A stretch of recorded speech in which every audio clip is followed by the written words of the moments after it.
żeby szlak trafił. Tutaj też powypadało wszystko.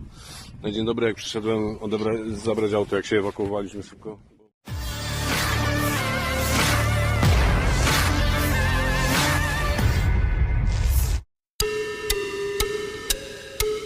Pada Rabu 11 Januari 2023 kemarin, kelompok tentara bayaran Rusia, Grup Wagner mengklaim telah menguasai kota Soledar di Ukraina Timur. Grup Wagner mengklaim pertempuran memperebutkan kota tambang garam tersebut terfokus di pusat kota, sebagaimana dilansir Reuters. Unit Wagner menguasai seluruh wilayah Soledar, sebuah kawah terbentuk di pusat kota tempat pertempuran perkotaan terjadi, kata bos grup Wagner Yevgeny Prigozhin. Penguasaan atas Soledar beserta tambang garamnya yang besar akan memiliki nilai simbolis, militer, dan komersial bagi Rusia. Namun klaim tersebut dibantah militer Ukraina. Terbaru juga beredar rekaman di Telegram pada Kamis 12 Januari 2023 yang memperlihatkan tentara PMC Wagner bergerak di sepanjang Soledar. Tentara bayaran Rusia itu menyebut makin memperkuat pasukan dalam menguasai Soledar. Chłopakom, którzy nam sprawili ten pojazd i też ekipie, która go dla nas przygotowała, bo to auto naprawdę okazało się niezawodne. Zdarzyło nam się ciągnąć już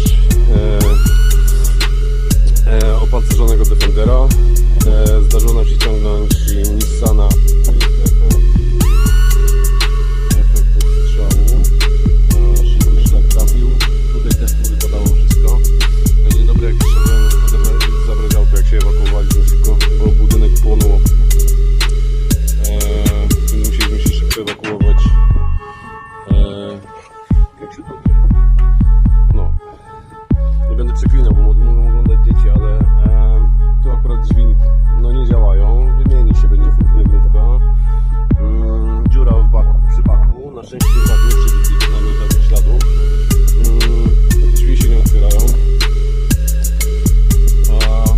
I tyle.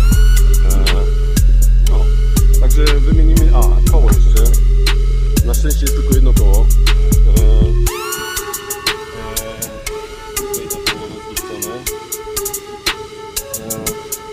Zmieni się i cały pojazd będzie dobry jak nówka. Na dzień dobry koniec. Chciałem podziękować chłopakom, którzy nam sprawili ten pojazd i też ekipie, która go dla nas przygotowała, bo to auto naprawdę okazało się niezawodne. Zdarzyło nam się ciągnąć już opancerzonego Defendera. Terima kasih sudah nonton. Jangan lupa like, subscribe, dan share ya.